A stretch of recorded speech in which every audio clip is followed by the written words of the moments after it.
Let us look into this problem now. An object starts from rest at x is equal to 0 when t is equal to 0. Means at t is equal to 0, अगर ये x axis है, t is equal to 0 पे वो object x is equal to 0 पे था. The object moves in the x direction with positive velocity. Means velocity x के positive direction में है after t is equal to 0. Means t is equal to 0 से start लेता है और वो पॉजिटिव वेलोसिटी से x डायरेक्शन में मूव कर रहा है. तब क्वेश्चन है कि the instantaneous velocity and average velocity are related by following conditions are given. Which one is correct? Following choices are given.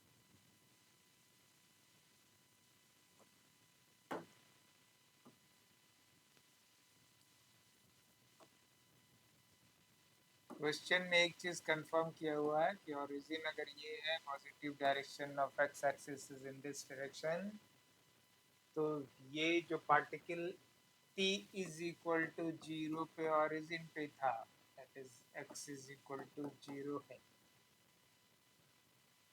और वो t इज इक्वल टू 0 पे स्टार्ट लेता है और x डायरेक्शन में मूव करना शुरू करता है. तो आप इसका मतलब है कि dx by dt is your greater than positive direction. तो आइए फर्स्ट कंडीशन को देखते हैं. फर्स्ट कंडीशन ए क्या बोल रहा है?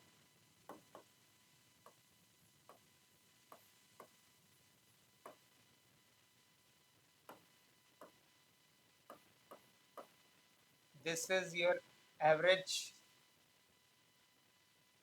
velocity and this is instantaneous velocity.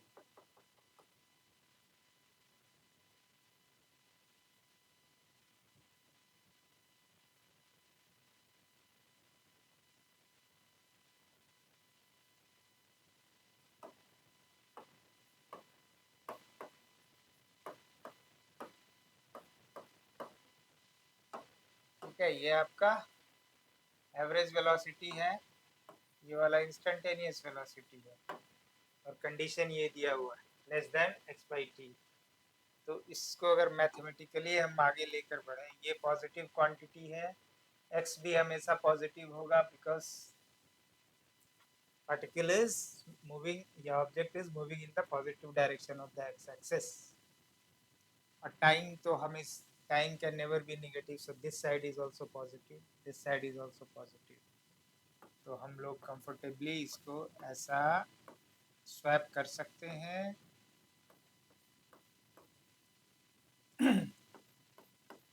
अब आप इसको इंटीग्रेट करेंगे, इसको इंटीग्रेट करेंगे,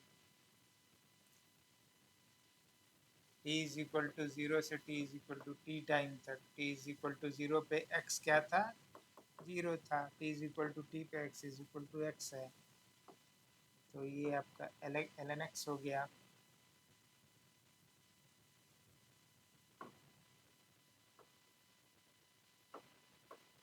ln t हो गई. e to the power x हो गया, e to the power t हो गई. So it means x should be less than t. अगर जो डिस्प्लेसमेंट है इन द x डायरेक्शन इस कंडीशन को सेटिस्फाई करता है तभी वो ट्रू होगा, अदरवाइज नॉट. तो ये हमारा करेक्ट ऑप्शन नहीं होगा, क्योंकि एक पर्टिकुलर कंडीशन के लिए ये सेटिस्फाई करता है. ठीक है. अब dx by D t x is equal to t, तो इसी को अगर मैं इक्वल में लेता हूँ, अगर b की बात कर रहे हैं यहाँ पे, dx by D T is equal to X by T, यहाँ पे भी x is equal to T आ जाएगा. इसी वे में अगर आप आगे बढ़ेंगे, तो अगर डिस्प्लेसमेंट हमेशा टाइम के इक्वल है तो उस कंडीशन में तो ये दोनों ये कंडीशन सेटिस्फाई कर रहा है, बट ऐसा कोई ज़रूरी नहीं है कि ये हमेशा आपको x p के इक्वल ही होगा, बिकॉज x का कोई फंक्शन यहाँ पे किस फॉर्म में है वो दिया हुआ नहीं है. So x can be anything in the terms of t. तो ये भी इंटायरली ट्रू नहीं होगा, बट इस कंडीशन के लिए जब अगर x अगर as a function of t ऐसा होगा तब तो ये सही हो जाएगा, लेकिन ऐसा नहीं होगा तो नहीं सही होगा. तो इसलिए हम लोग कह नहीं सकते हैं, कंफर्म नहीं कर सकते हैं कि ये हमेशा ये करेक्ट ऑप्शन होगा, बिकॉज हमारा करेक्ट ऑप्शन वो होगा जो हर कंडीशन को सेटिस्फाई करे. अब सी में आ जाइए. dx by dt is greater than x by t, means instantaneous velocity is greater than your average velocity. तो यहाँ इसके according x greater than t, तो ये जब कंडीशन सेटिस्फाई करेगा तभी ये दोनों वी कैन से कि ये चीज़ सही है. लेकिन ये भी एक पर्टिकुलर केस के लिए है, इस कंडीशन के लिए है, तो इसलिए ये ऑप्शन भी करेक्ट नहीं होगा. तो हमारा सबसे अप्रोप्रिएट ऑप्शन क्या होगा? dx by dt can be larger than, smaller than और equal to x by t. तीनों में से अगर इस कंडीशन को सेटिस्फाई करता तो हम कह सकते थे कि dx by dt is smaller than x by t, that is average velocity. अगर इस कंडीशन को सेटिस्फाई करता तो कहते equal to x by t होता. अगर इस कंडीशन को सेटिस्फाई करता तो लार्जर देन वाला कंडीशन हो जाता. तो आपके लिए अप्रोप्रिएट आंसर आपका डी हो गया, चॉइस डी.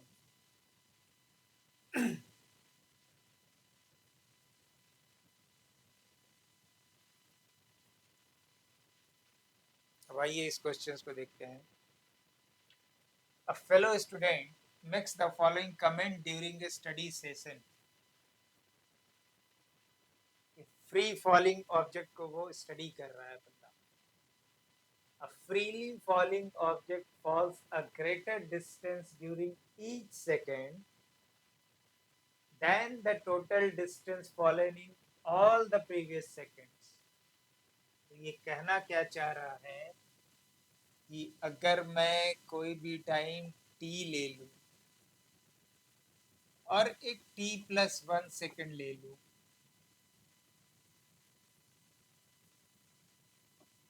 तो इस t+1 सेकंड में जो डिस्टेंस कवर कर रहा है वो क्या है?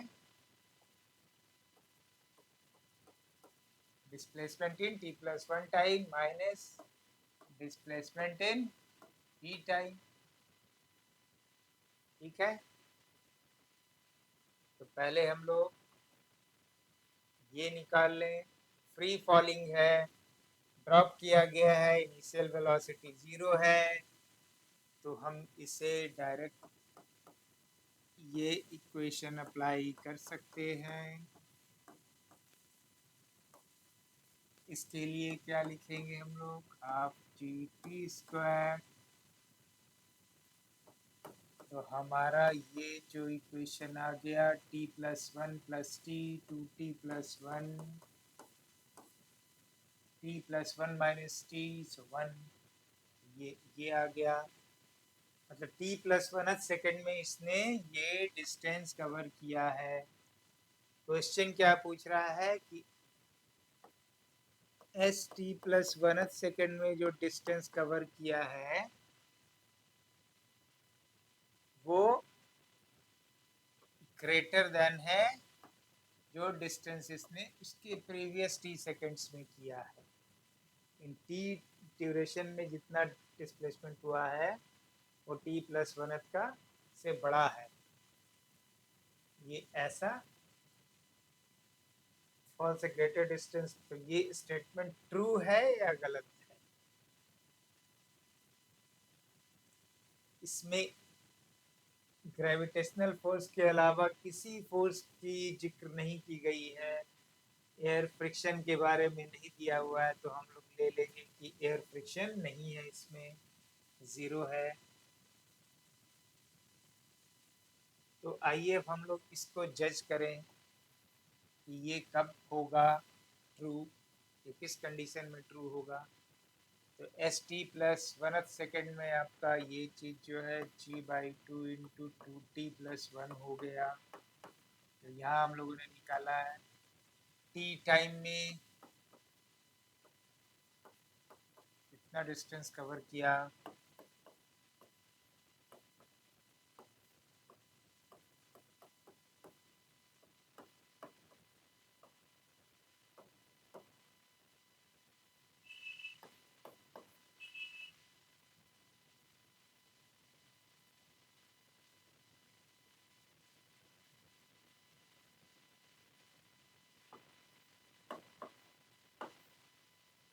इसको अगर हम लोग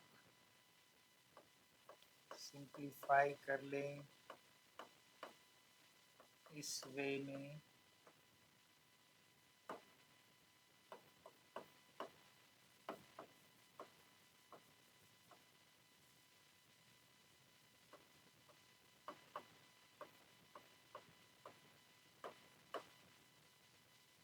तो जब तो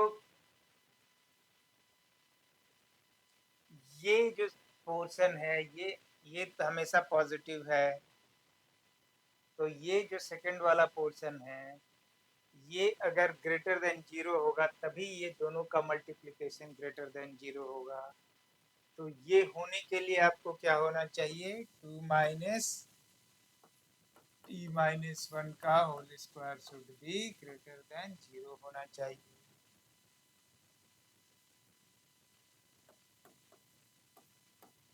t-1 का whole square should be less than equal to 2 होना चाहिए। तो ये किस कंडीशन में होगा, जब आपका t-1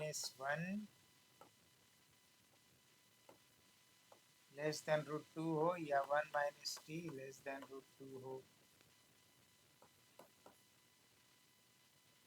है ना। प्लस माइनस 2 होगा ना, इस √2 होगा। तो टी आपका जो है वो हो जाएगा लेस देन √2+1। इस कंडीशन के लिए T should be greater then 1 minus √2।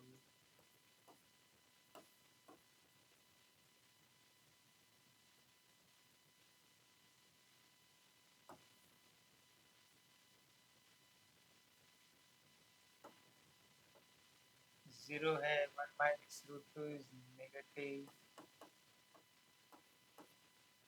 1 plus √2 is positive. लेकिन टाइम कभी निगेटिव नहीं हो सकता है, तो ये वाला पोर्शन हमें डिस्कार्ड करना पड़ेगा।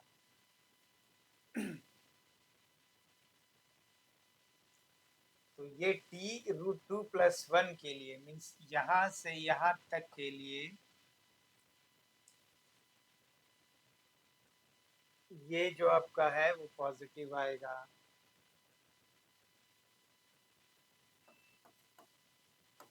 इसके बियॉन्ड वो नेगेटिव होगा।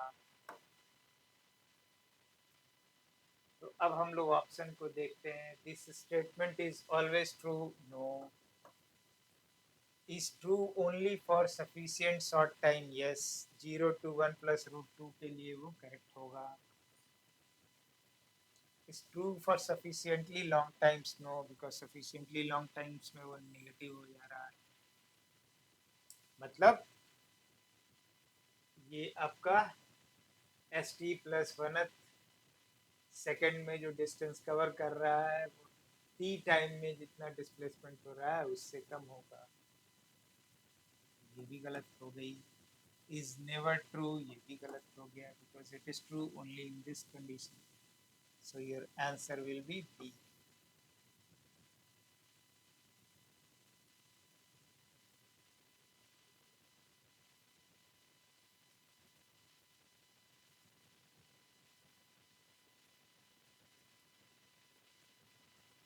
नाउ अब इस क्वेश्चन को देखते हैं हम लोग. An object is moving in the x direction with velocity vxt and dvx by dt is a non-zero constant. जब जीरो नहीं है, but it may be negative, it may be positive. With vx is equal to 0 when t is equal to 0. तो velocity in the x direction 0 है जब time 0 से शुरू करते हैं हम लोग. तो initial velocity is 0. That's what is given. Then for t greater than 0, vx dvx by dt is negative, 0, positive, not determined from the above information given. तो सबसे पहले आप देखिए इसमें क्या कह रहा है. t इज इक्वल टू 0 पे vx 0 है और आपका dvx बाई dt जो एक्सेलरेशन है कांस्टेंट है,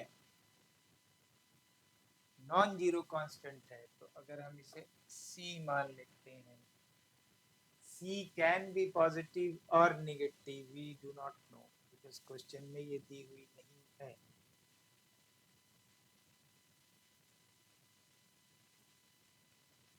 तो हमें निकालना है, हमें जज करना है vx dvx बाई dt के बारे में.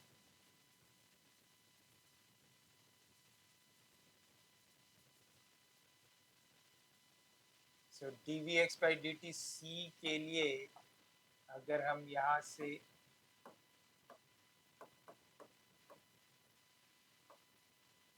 ऐसे लिख दें और इसको इंटीग्रेट कर दें, t is equal to 0 to t is equal to t time तक vx t is equal to 0 क्या है, vx 0 है.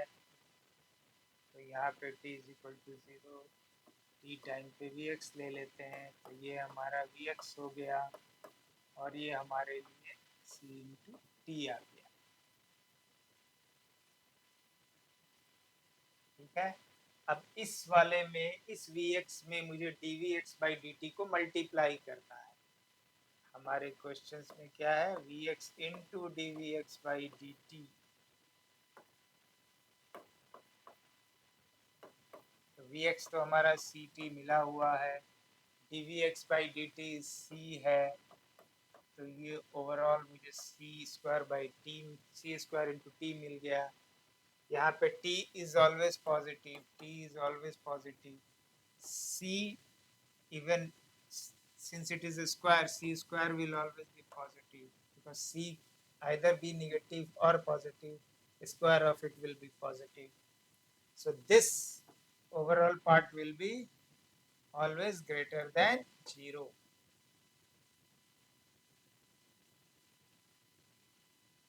तो मतलब आपका आंसर C हो जाएगा. Your answer C will be correct because it is positive. So this part is positive because C square is positive, T is positive. The multiplication of these two will be positive.